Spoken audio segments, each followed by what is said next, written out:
MAHA mom yourself, how do you interpret the significance of this report in terms of delivering measurable health improvements for Americans and their kids, and what specific actions does the administration plan to take in response to it? Our friend Jillian Michaels joined the new media section at today's White House briefing and asked the question ahead of the release of the Make America Healthy Again report. Her thoughts in just a minute. She's actually sitting next to us. The MAHA crew, spearheaded by Robert F. Kennedy Jr., dropped their 69-page report, honing in on the chronic diseases popping up in America's children and their causes. It is not looking good. The report focused on 4 issues: the shift to more ultra-processed foods, an increase in exposure to environmental chemicals, lack of exercise and chronic stress, fact check true, and over-medicalization. I guess that means being prescribed too many meds. When we dived into the report, the findings showed problems. Overall, chronic disease in America's children have grown, with teenage depression rates doubling from 2009 to 2019. Cancer rose 40% in children since 1975, and in 2023, 3 million high school students considered suicide. More than 1 in 5 children over age 6 are considered obese, and autism affects 1 in 31 children by age 8. That is a lot. None of it is good news. So think about how to solve those. Most of the time, kids are given a pill.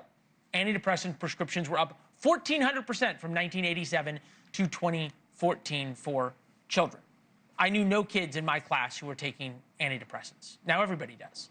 1993 to 2009, antipsychotic medications increased 800%. ADHD prescriptions were up 250% from 2006 to 2016. A bunch of kids like Adderall. And asthma drug prescriptions increased 30% from 1999 to 2008. MAHA's wish for a healthy America is unquestionably a noble crusade. You might say, considering how much we spend in America on health care, we cannot afford to do it. Then again, we may not be able to afford to do it.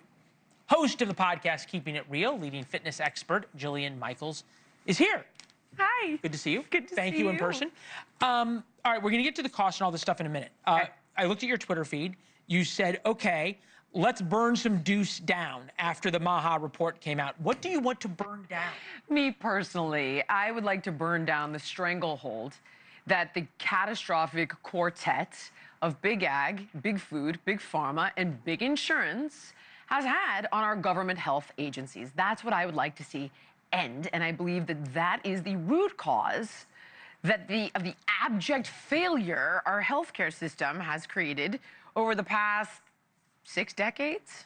Okay, so 6 decades, and look, you see it in teenagers, right? You go look at composite photos of high school from the 1960s. Absolutely. The kids look way different than they do now. There's got to be a reason for that. How men's jawlines look, how women look when young women are hitting puberty, on and on and on. There's a question, though, about affordability. Maximum for a family on SNAP, that's food stamps, right, $975 a month. Average spending for a family, $1,400 a month. That's ultra-processed, including ultra-processed foods. Liberal spending family, $1,700 a month. You send them to Whole Foods, that doubles. Okay. Okay. Well, first of all, if you look at the fact that hundreds of billions of our tax dollars are going to subsidize this ultra-processed garbage, if you took those subsidies and you applied them towards offering people healthier foods right off the top, it would make a huge difference. So why is everybody all of a sudden all in on this? And when Michelle Obama introduced it, you see, everybody, including me, made fun of it. Well, Michelle Obama did try, and she started with food, and then it's very clear that the catastrophic quartet I just mentioned got a hold of her, and then it was like... But the Republicans did too. The same MAHA people were making fun of her. No. Hence the reason. I'm talking about ag, food, pharma, insurance. They contribute dollars to campaigns on both sides of the aisle.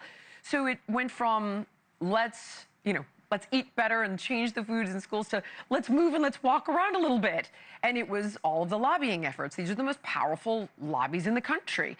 So now Kennedy, who is seemingly fearless, has gotten Trump's approval to shake things up a little bit. And there is pushback. Don't get it. Oh, yeah, look, the National Corn Growers Association, the Make America Healthy Again report is filled with fear-based rather than science-based information about pesticides.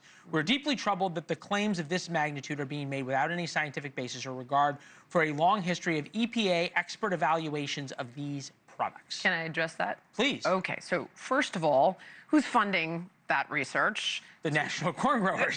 Exactly. So that's one. Number two is that's categorically false. In fact, there have been thousands of peer-reviewed studies, which is the reason that the report suggests concern over these chemicals. And the third piece is that independent scientists have found very significant cause for concern. Okay. Look, you can say this is healthy, that's healthy, okay, you can have, drink a Coke, you can eat a Snickers, whatever. But then we look at the results, right? The statistics speak for themselves in terms of how unhealthy America is. There's the issue of affordability. You say that we can subsidize our way out of that. To an extent. I'm not sure about that. We also need to reprioritize how we spend our dollars.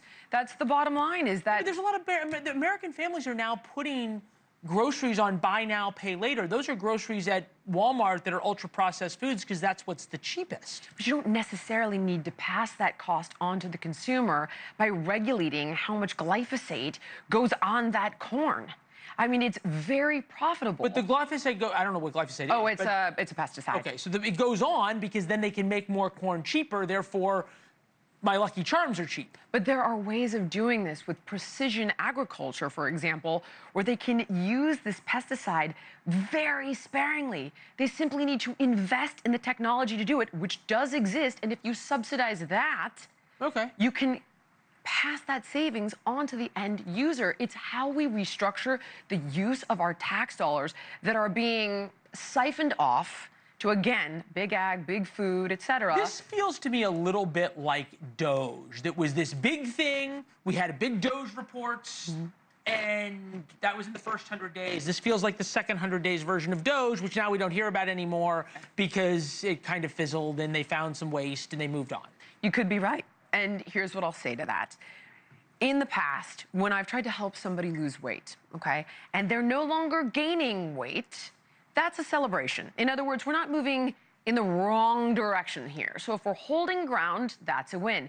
Every step in the right direction is exactly that. It's an incremental change for the good as opposed to the worse. Are we going to burn all the things down that I would like? No, we're not. But the fact that we're not moving in the wrong direction is a win, and we're waking up Americans to demand change. I think this is interesting because you had an incredible ability on The Biggest Loser to, as someone who is fit and eats well and is a fitness instructor and is charming and is beautiful, to connect with people on national television who basically were saying, you're really overweight, we need to change a lot of things. That is a real skill. But it was, part of it was that you didn't coddle. True. How much of Make America Healthy Again should be saying to people, hey, it's not Big Ag's fault, but it may be a little bit of your fault. You have to decide to work out. You have to decide to eat apples rather than Snicker bars for your snack. Okay, great question. Skinny people get cancer, and skinny people are infertile, and skinny people have autism. So when I leave the house and I'm in DC and I go get my morning coffee and it's in a paper cup but is lined in plastic, and then I pour hot fluid into it, I'm ingesting chemicals there. I eat out, I'm not at home. There's pesticides all over the salad that I got to be healthy. The chemicals that are used in the hotel room that I'm in are certainly not green. The point being, people can't take agency over all of this. There are 40,000 chemicals that have been introduced to our daily lives that we cannot mitigate or control. And this is where one would hope MAHA can help make a difference. Thank you for watching. Subscribe below and download our NewsNation app right now on your phone, and you will get fact-based, unbiased news for all Americans.